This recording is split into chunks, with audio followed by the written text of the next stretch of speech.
India's market news headquarters. Cutting-edge analysis. Influential insights. Market-moving intelligence. Broadcasting live from the CNBC TV 18 Motilal Oswal studios in Mumbai.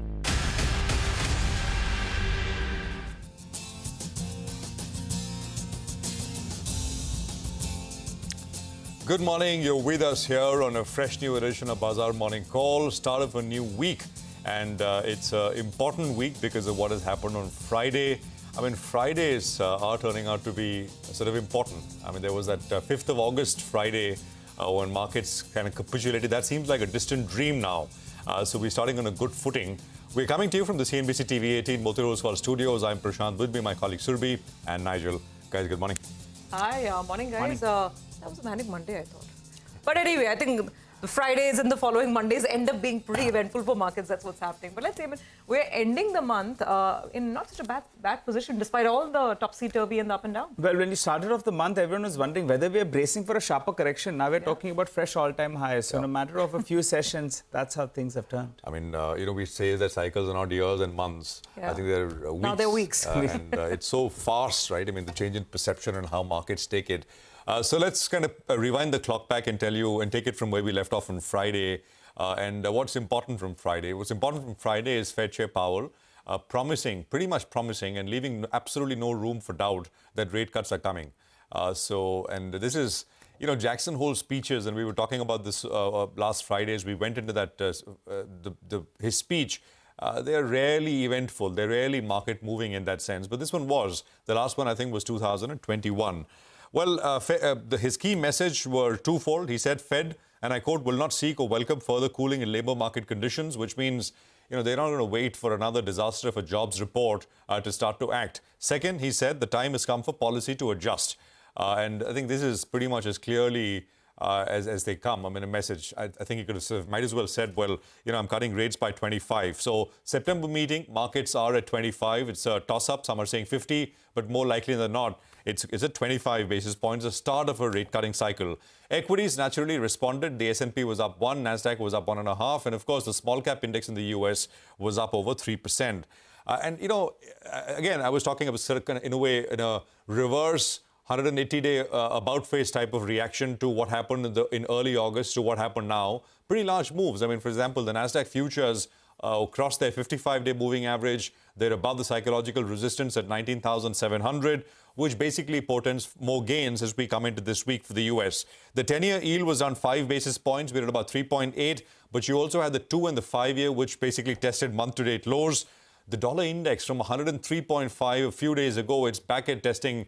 I mean, it's essentially looking at maybe into the double-digit handles. So 100.68 and the multi-year supports at about 100.5. We almost tested those supports, and then there was a bit of a bounce. Oil prices jumped about 2.5%. We're back above $79 a barrel. Remember, commodities, not just oil, but everything, global commodities are all priced in dollars, US dollars. And when dollar falls, prices rise. I mean, that's the reaction function.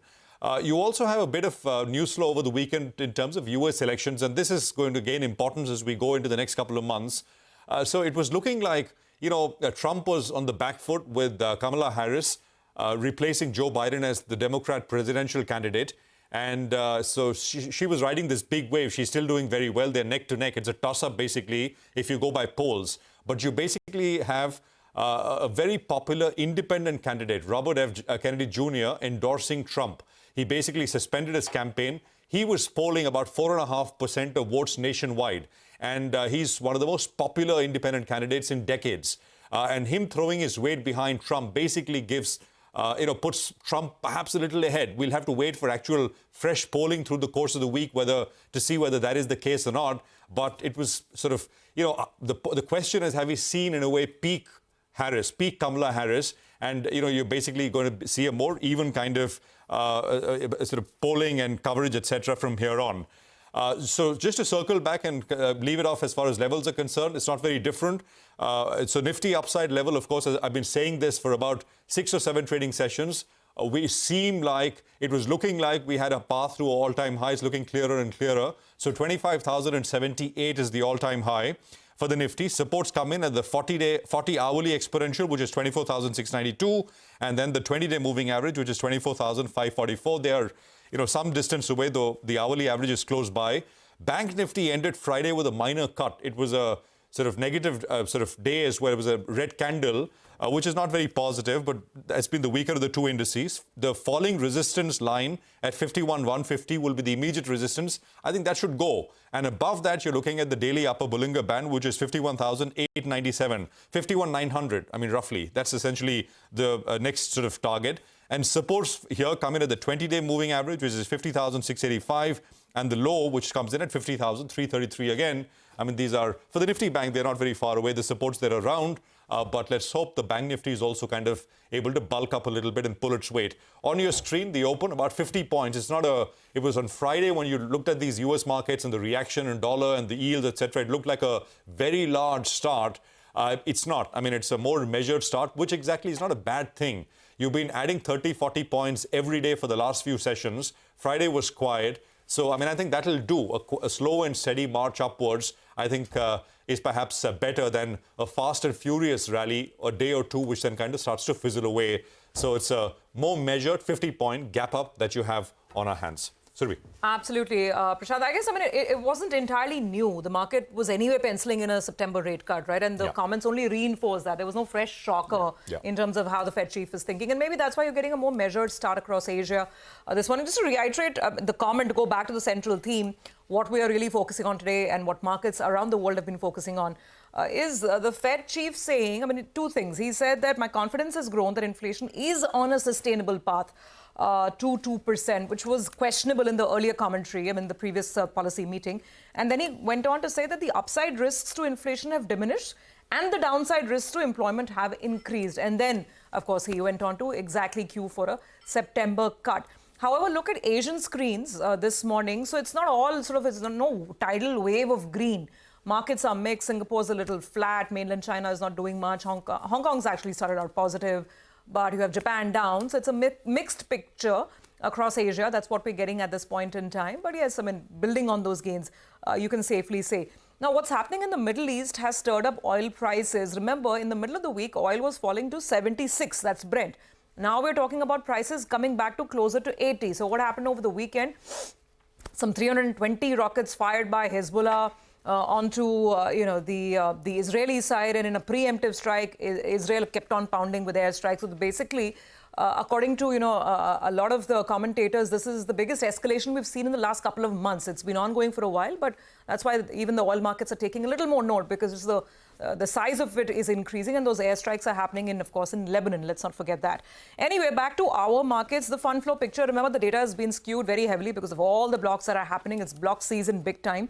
FIIs were buyers, almost 2,000 crores. Domestic institutions were buyers to almost to an extent of 2,900 odd crores to be more precise. So the fund flow picture is not bad at all. The blocks are happening.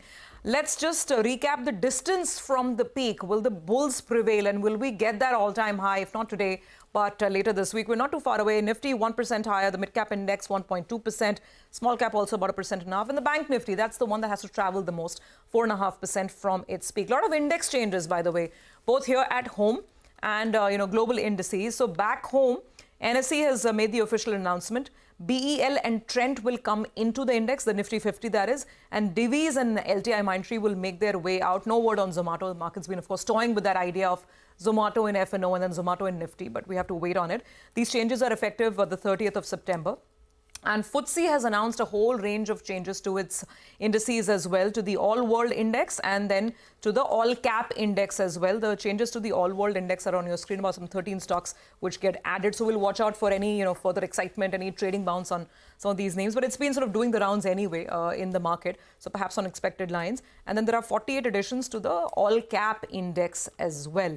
Last but not the least, keep an eye out on the Adani Group, especially Ambuja Cements. Remember, that was a big headline on Friday with the block happening. And guess what? It is GQG Partners once again striking their sort of affirmation and their belief, because among others, they were the buyers in the blocks that happened on Ambuja on Friday. So lots to watch out for, lots of individual stock-specific action. But I guess the setup doesn't look too bad, Nigel, overall. Well, that's right. And it appears that Powell's speech has set the bulls, talking about fresh all-time highs again. So Powell's speech could practically take the Nifty towards those fresh all-time highs, powering them in that direction. Well, the geopolitical situation is still a little bit fragile, but the Israel stock market was open yesterday, and actually that market went to fresh all-time highs. So hopefully for the good of, of humanity, for the good of financial markets, for the good of everyone, hopefully there is de-escalation on this entire geopolitical issue out there. And this week, well, things will rev up towards the second half of the week, because on Thursday, we'll have the August monthly expiry that will play out. So that's why we'll see some bit of volatility coming in there. What do the FIs do? 7,000 long, 7,000 short contracts. So the long short positioning doesn't move much, where they are mildly net long, with close to 52% of their positions on that side. Even if you look at it at an absolute basis, both the FIs as well as the clients, they remain net long, with close to 35,000 contracts to around 25 to 35,000 contracts on the long side itself. So that's par for the course. Well, what about the PCR? In Friday's trading session, we made this point. It's moving towards the upper end of the range. Now, it cooled off a little bit because we had a day of consolidation on Friday. The PCR is holding at around 1.27 odd, more or less, somewhere in the middle of that broad range that we've looked at. Two strikes are fairly active. And given that it's the monthly expiry, we'll keep an eye out on these strikes as well, because these contracts will expire in the next few sessions. 24,800 call as well as put. You put the premium together, the rough premium is around 250, 260 rupees odd. So the sense you get is that maybe there's a bit of a strategy that's playing out here, which is known as the short straddle. That's you write the same strike call as well as put, pocket that 250 rupees odd, and gets you a broad range. So on the downside, you're looking at the 24,550 odd mark holding out. On the upside, it'll be 25,050, going by the options data. Keep in mind, the 20 DMA as well as around this vicinity, and you'll want the markets to move to a fresh all-time high, which is up for you on the screen. The Nifty Bank, well, that's been facing resistance above that 51,000 odd mark. So the broad range you're looking at is the 50 DMA comes in this vicinity. It almost went to this 51,300 odd mark. So that's a resistance. The DMA on the downside, the important one to look at is the 20 DMA. So that 50,600 odd mark should hold out. Sectors that I'm looking at for today in particular, given the global backdrop, metals as well as tech, both those two indices are going to be in focus in today's trading session, and they could relatively outperform going by the comments we've seen globally and the global cues on the whole. Stocks that I'm looking at, well, there are some changes in the F&O banned list, so that's where we're looking at that. Balrampur Chini has moved into the banned list, and we have a couple of stocks that have come out of that list. So LIC Housing Finance and Pyramid Enterprises. The start is going to be in the green, but today has the makings of a good session. So let's see how that goes. Later this week, Nigel, there is, we talk about Thursday, that expiry. Yeah. Thursday is also the Reliance AGM. Absolutely. Big one. So that's a big one. And usually, Reliance is a big one. And something is expected. And leading into it, I mean, if Reliance starts to move, I mean, that's the other one. But before that, I mean, before Reliance, globally, there is NVIDIA results on Wednesday, which I think... So, I mean, it's a packed one, both globally and locally as well.